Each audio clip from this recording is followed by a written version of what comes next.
clicked on this video, it's likely that you've watched quite a few videos with a similar title, trying to figure out what items you should buy in preparation for starting medical school. Or maybe you're already at medical school and you just want to see what other medical students recommend having. Well, you're in luck because this is going to be a realistic list of things that I, from experience, have gotten a lot of value from, especially around exam time, and these are things that I didn't know I needed until I commenced day-to-day life as a medical student. This is not going to be like all the must-have for medical school videos. I'm not going to be telling you to buy a stethoscope. You already know all of that stuff. Here's my list of must-have items that are not as obvious, that you probably haven't thought about, but will make your day-to-day life as a medical student much easier.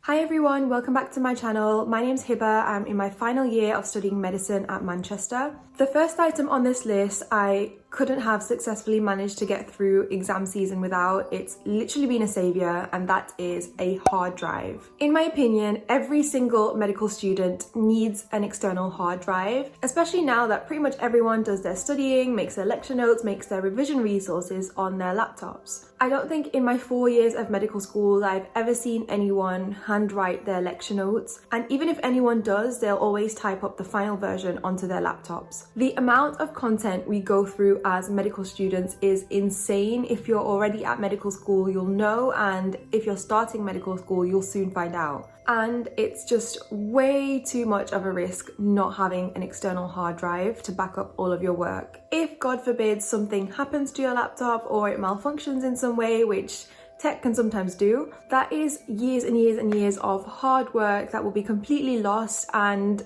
let me tell you, you'll have a very, very tough time trying to redo it all. I realised this a while back when one time I was only 2 weeks away from my OSCE exam, and I noticed that my laptop had been telling me for weeks that I have this new software update to install, and I'd just been ignoring it. But that particular day I decided, okay, let me just install the update. And I don't know what went wrong, what mistake I made, but when my laptop finished updating, it updated to like a brand new laptop. Literally everything, all my apps, all my work, everything was wiped out, and I had a heart attack.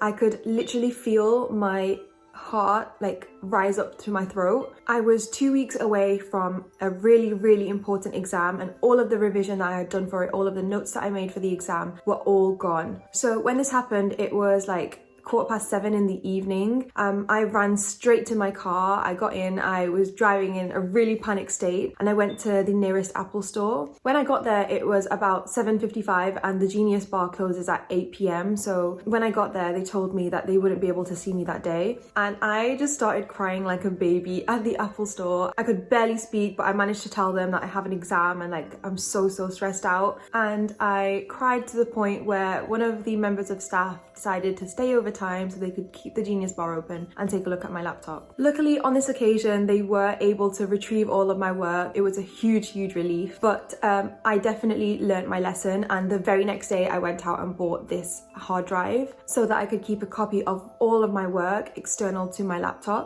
I cannot advise highly enough to invest a little bit of money in a hard drive. You can also choose to back up your work on websites like Dropbox, but the free version of most of these websites have nowhere near the amount of storage that you will need at medical school, and for me, rather than buying a monthly subscription, I'd just rather buy a external hard drive that I can keep completely separate from my laptop. The next thing on this list is AirPods, or any wireless earphones or headphones. Most of you probably already have some version of these, but for me, having them has been really helpful and convenient. Having earphones or headphones on me all the time means that I can study anywhere without worrying about playing lectures out loud or playing videos and making too much noise. Some days I've forgotten to take my AirPods with me, and it just makes it so much more difficult to find a place to study, because you essentially need to find a study spot where you're completely alone, because you would be disturbing other people if you play your lectures or play a video out loud. As for the wireless part, it just makes the sound quality so much better. I think in my first year of medical school, I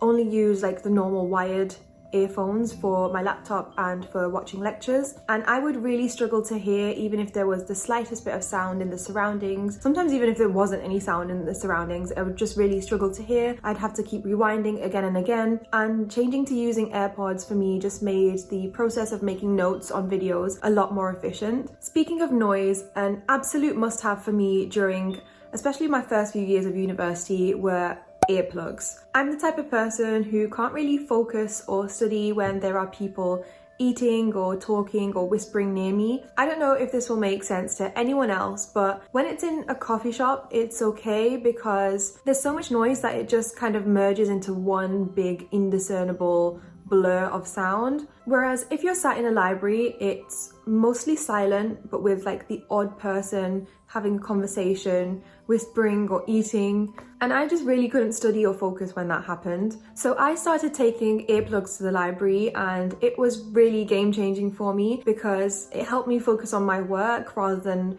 the conversation someone was having a few desks down. I definitely recommend buying them and keeping them with you, even if you don't want to use them all the time. You never know when you might need them. I get a set of 5 pairs from Quality Save for £2 that comes in this nice case to keep them in as well. The next items on this list are hugely important to me because medical school requires so much studying and so much time spent looking at screens. It's really difficult to reduce your screen time because of the amount of work you have to do at medical school, and it can be really harmful to your eyes. So next on this list are the OcuShield blue light blocking glasses and screen protector. I was kindly sent these by OcuShield, and I was so excited when they actually got in touch because I knew about them for a long time and I always wanted to try their products out anyway. I made sure to thoroughly try the glasses and screen protector out before I talked about them to make sure that they were just as amazing as they say they are, and they definitely didn't disappoint. You may or may not choose to believe this because honestly it was pretty unbelievable to me too, but genuinely, the first day I started wearing OcuShield's glasses, my eyes felt noticeably less tired after studying. I often get headaches and have trouble sleeping after using screens as well, and this considerably reduced as well after I started using the glasses and screen protector. If you're not aware, the way they work is that both the screen protector and the glasses block blue light, and too much blue light actually causes fatigue, it causes eye strain, causes headaches, blurred vision. You all know that feeling after you've spent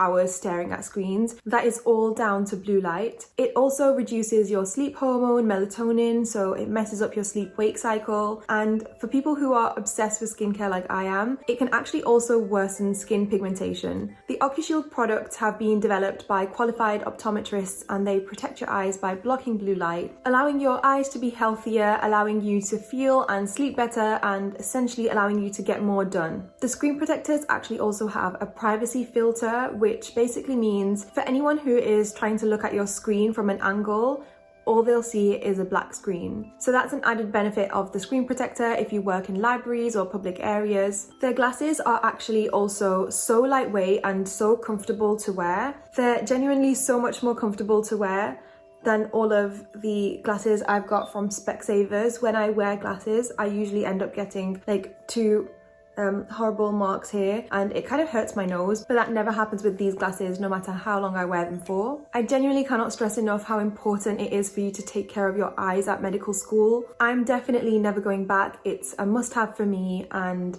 I wasn't really able to appreciate how much I needed these until I started using them. You can use my link in the description to buy the glasses. There are several different styles for you to choose from, and the screen protectors are also available for pretty much every device as well. Your eyes will definitely thank you. The next item that you didn't think you needed is some good hand cream. This becomes more of a necessity when you're in your clinical years, when you're spending the majority of your time in hospital and in clinical areas, but you do have some visits to hospitals and to GPs in your first couple of years of medicine as well. And the amount of times you have to wash your hands is obviously great for your personal hygiene, great for the patients that we see, but it can be really harsh on the skin on your hands. So I'd really recommend buying a good hand cream that you can keep in your pocket with you. The next item on this list is the Medical Student Notebook by Medic Note. Now, I won't talk too much about it because I have a separate video on this where I go into a lot of detail on the reasons why this is a must-have, but I would recommend this notebook to every single medical student, especially in your clinical years. Genuinely, if I was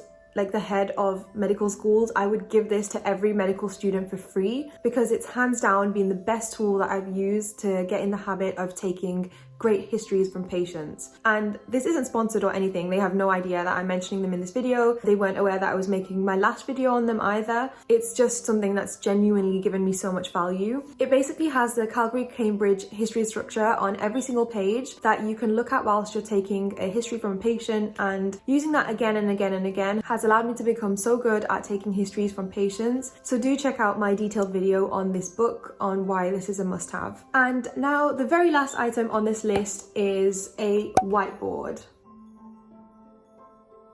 I know nowadays no one really handwrites notes anymore. Most people revise in a very digital way, either on their laptops, on their iPads, using software like Anki. But for me, when it comes to exam time and when I want to active recall and test myself on the things that I've learnt, I always find myself going back to just having a whiteboard that I can write information on, rub it out, rewrite it again and again and again, and try to remember the information that I've learnt. The last video on my channel is specifically about this Optelk whiteboard that I've recently been using to revise. It's my personal favourite whiteboard and it's the one that I would recommend. I think having a whiteboard is a must-have. It comes in really handy, especially around exam time. There are several different ways that a whiteboard can assist you with your revision. And that is it for this video, guys. That is my list of must-have items that I personally think that every medical student should have, and things that you don't instantly think of when you're thinking about things to take to medical school, things that you only really realise you need once you get into the day-to-day of being a medical student. So hopefully this video makes your life a little bit easier, gives you a little bit of a heads up on the things that you might need other than the general